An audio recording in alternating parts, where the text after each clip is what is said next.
kaninang umaga sa isang paraang solemne, isinagawa natin ang tinatawag na Misa ng Krisma. At kanina, sinimulan ko sa pagbibigay paalala sa lahat na dalawang sakramentong isinilang dahil sa pag-ibig ng Diyos ang ating inaalala sa araw na ito. Ang isa, ang pagkatatag ng banal na orden ng pagkapari, at ang ikalwa ay ang pagkatatag ng banal na Eucharistia.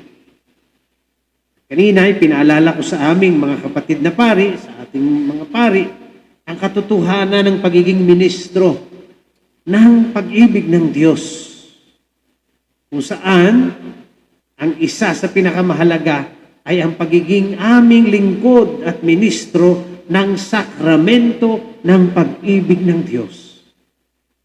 At nabanggit ko, si Papa Benedicto, 16, nang isulat niya noong taong 2007, ang Apostolic Exhortation Sacramentum Caritatis. Sa unang bahagi, sinabi niya ito: the sacrament of love, the Holy Eucharist, is Christ making himself a manifestation of the infinite love of God for every man and woman. Ang sakramentong ito, ang sakramento ng pag-ibig, ang banal na misa, ang banal na Eucharistia, ay si Jesus mismo na ibinibigay niya ang sarili niya bilang pagpapahayag ng walang hanggang pag-ibig ng Diyos para sa bawat isang naririto ngayon. Yun ang introduction na nilagay doon. At sa ganitong katotohanan, mga kapatid, tandaan niyo ito, bawat misa, ito ang nagaganap. Ang pagpapahayag ng pag-ibig ng Diyos sa atin. Ang pag-ibig na walang hanggan. Kaya nga, mayroon lang ako sigurong 3 paalala sa bawat isang mananampalataya patungkol sa katotohanan ito. 3. Na dahil sa sakramento ng banal na Eucharistia ay tayo'y bilang Kristiyano ay kailangang hindi makalimot. Ang una,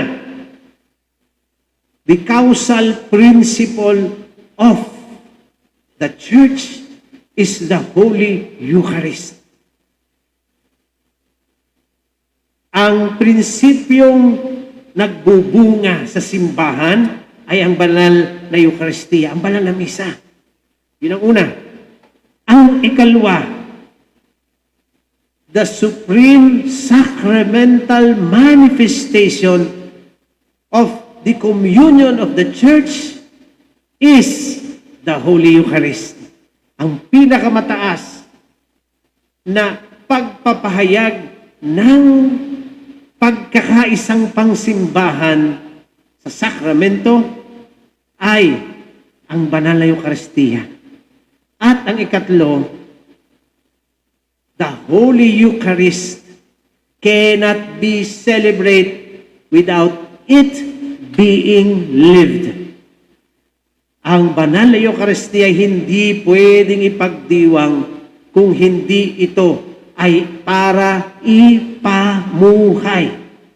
3 bagay po yan.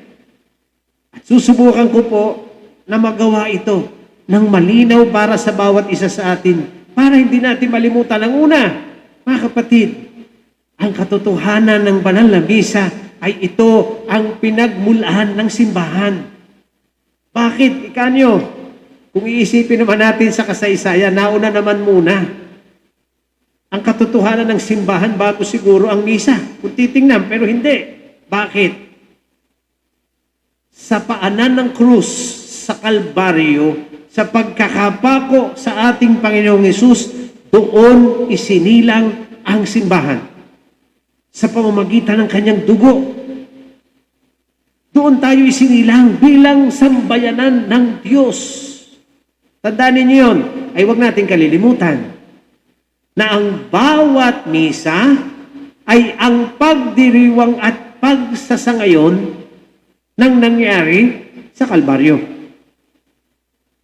So, ibig sabihin, kung tayo isinilang sa dugo ni Kristo sa Kalbaryo, at ang misa na araw-araw ginagawa ay pagsasangayon noong nangyari sa Kalbaryo. So, ano nangyayari tuwing may misa? Muling binibigyang buhay ang simbahan. Kaya pala ang sabi ng simbahan, ang turo sa atin, the Holy Eucharist is the font and apex of Christian life. Siya ang bukal at rurok ng buhay Kristiyano. Na gayon na lamang, na tuwing tayo magmimisa, hindi natin nang iminimisay yung kung sino lamang nasa loob ng simbahan. Eh di lalo ngayong pandemic, di ba gaho? Binabantayan natin ang ating social distancing. So limited, 50% of our church capacity lamang ang allowed. Dahil tayo nasa MGCQ. Ang Maynila, wala. Pero tandaan nyo ito, ha? Itong misa nating ito ay misa na nagbibigay buhay hindi lamang sa simbahan na dito sa loob. Ito'y nagbibigay buhay sa kabuuan ng simbahan. Siya ang puso na tumitibok at nagbibigay dugo sa buhay simbahan. Kaya minsan mga kapatid, kahit sa gusto natin kung paano natin pinagpapahalagahan ang misa, ganon din ang ibinubungang biyaya sa simbahan. Yun ang una. Kaya tuwing kayo makikiisa sa misa, tuwing ipagdiriwang ng pari ang misa, ito'y nagbibigay buhay sa ating simbahan. Sapagkat si Kristo ang buhay natin. Unang katotohanan. Ang ikalawa, the supreme sacramental manifestation of ecclesial communion is the Holy Eucharist. Ano ang tawag sa simbahan? Kung hindi Corpus Christi. Nakalagay po yan sa Biblia. Ang tawag sa ating sambayanan ay katawan ni Kristo. Ang simbahan ay ang katawan ni Kristo. Kung saan si Kristo ang ulo at tayo ang kanyang katawan. Ay ano naman ang ating tinatanggap sa misa? Corpus Christi din. Kaya nga sabi ng pari sa ating pag nangungumunyo ni ano? Katawan ni Kristo. So, pakinggan niyo mabuti, babalik ko. Kung ang simbahan ay ang katawan ni Kristo, at sa bawat pakikiisa natin sa misay, ang tinatanggap natin katawan ni Kristo. Ano ito ngayon? Siya ang garantiya ng pagkakaisa natin bilang simbahan. Naalala ko po yung isa kong kaibigang foreigner na, marunong naman mag-English, kaya lang hindi marunong mag-Tagalog. Pero tuwing siya ay pupunta sa Pilipinas, ang isa niyang ikinatutuwa ay ang magsimba. Ako lang nagtataka ako sa kanya. Sabi ko, why is it that you go to Mass while in fact you do not understand Tagalog? Kasi sa Batangas bihira naman doon sa Batangas ang misang English. Di siya nasimba kung anong misa ang meron. Tagalog ang kanyang sinisimbahan. Tinanong ko, bakit gayon? Ikaw itontuwa. Hindi mo naman naintindihan sinasabi ng pare. Ano sabi sa akin? Father, ano ba ang pinagkaiba ng misa namin sa Germany sa misa dito sa Pilipinas na Tagalog? Wala. Hindi ko man alam yung salitang Panginoon, kaawaan mo kami. Dahil alam ko na sa bahagi ng misa, ang ibig sabihin niyan ay, Panginoon, kaawaan mo kami sa amin. Kahit pa anong lingwahe yan, pare-pareho sa lahat ng simbahan na yun ang sinasabi. Hindi naman iuuna ang banal ka po may kapal sa misa. Hindi po ba? Kaya nga sabi niya, anumang salita, saan mang bansa, kapag simbay ginagawa o ang misa'y ginagawa, alam ko ito'y tunay at alam ko ito'y kapareho ng lahat ng misa.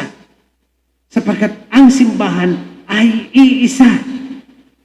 Ay di lalo na sa katotohanan ng sakramento. Katulad ng binanggit ko kanina, pagdiriwang natin dito, ito'y para sa buong simbahan. Sapagkat ito ang pinakamataas na pagpapahayag ng pagkakaisa bilang simbahan. At sabi ni St. John Paul II sa kanyang sinulat na Ecclesia de Eucharistia, ang buhay ng simbahan ay ang Eucharistia.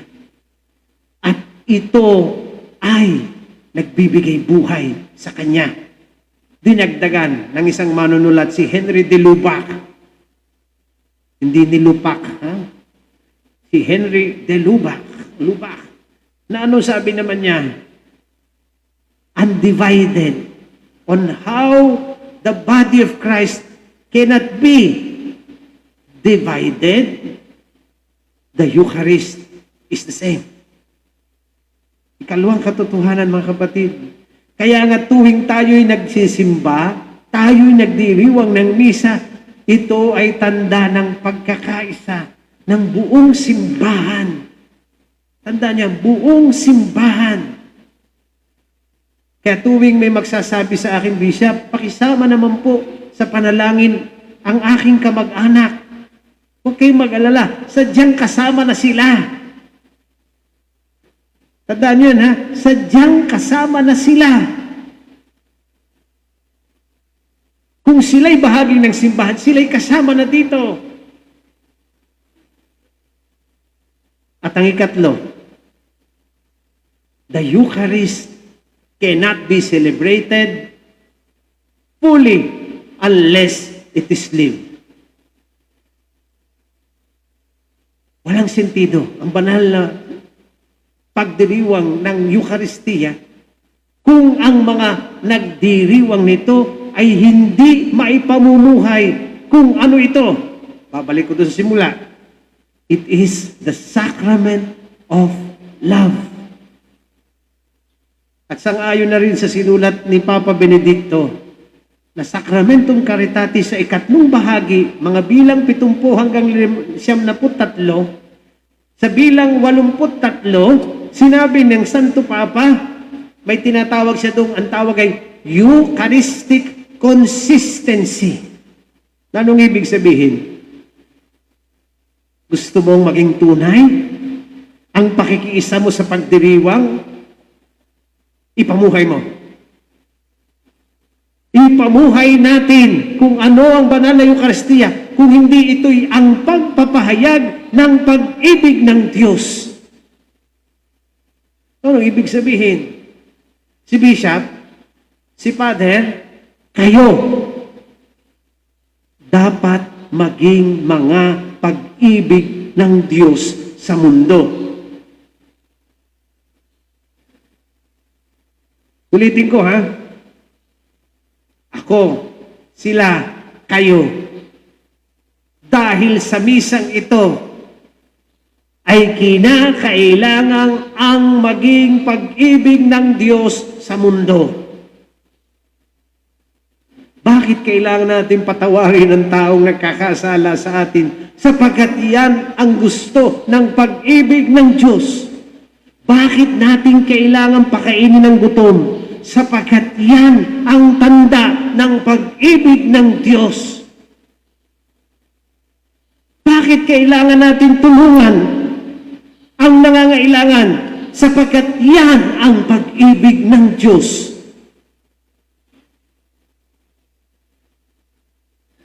Mga kapatid, bawat pagdiriwang ng misa, yan ang katotohanan. No, hindi na lang pala ibig sabihin na tayo nagsisimba, ano. Maaari namang minsan hindi natin napapansin dahil nasasanay tayo sa pagpunta. Kaya lamang maganda rin siguro minsan tayo ginutom. Ano? Ginutom, ewan ko, dati naman ay pagka sanay na sanay kayo kumain ng isang pagkain, kailan nyo uli na-appreciate ang lasa? Kapag matagal nyo nang hindi kinain. Kaya nung mangyari yung pandemic, sabi ko, magaling na rin ito. Sapagkat hinanap ng tao. Ngayon, mas maganda, maalala sana natin ito, na hindi lamang tuwing tayo nagdiriwang ng misa, ay kayo'y naririyan, ako'y naririto, at ginagawa lamang ito bilang gawi at nakasanayan. Hindi. Huwag kalilimutan. Ito ang pag-ibig ng Diyos. Ito ang sakramento ng kanyang pag-ibig. Kung saan ipinapahayag sa atin, ito ang dahilan kung bakit may simbahan. Ikalwa, ito ang nagbibigay buhay sa ating kaisahan. At ikatlo, ang bawat misa ay hamon ng pamumuhay ng pag-ibig ng Diyos sa ating lahat. Siguro naman mas makikita natin ang malalim ang bawat pagsisimba. Ang bawat pakikiisa. At ang halaga ng sakramento ng banal na Eucharistia. Mga minamahal, ang mahal na ina, ang Birheng Maria, ang tawag sa kanya minsan ng ilang manunulat is the first blessed sacrament of the Eucharist. Sapagkat siya yung unang sisidlan ni Jesus, ang Diyos na nagkatawang tao. Misa, si Maria, lagi ding magkaisa. Kung paanong binitbit ng mahal na ina si Jesus sa kanyang sinapupunan ng buong pag-ibig, nawa, yun din ang ating matutunan. Buong pag-ibig din nating hangarin, nasain, bitbitin ang biyaya ng katawan at dugo ni Kristo sa banal na misa. At sa tulong niya, ang bawat isa sa atin, sa gitna ng kahit anong karanasan, ay pagpapalain ng biyaya, lalo na ng biyaya ng buhay na walang hanggan. At kaysa ng buong simbahan, pagpalain nawa tayong lahat ng buong may kapal.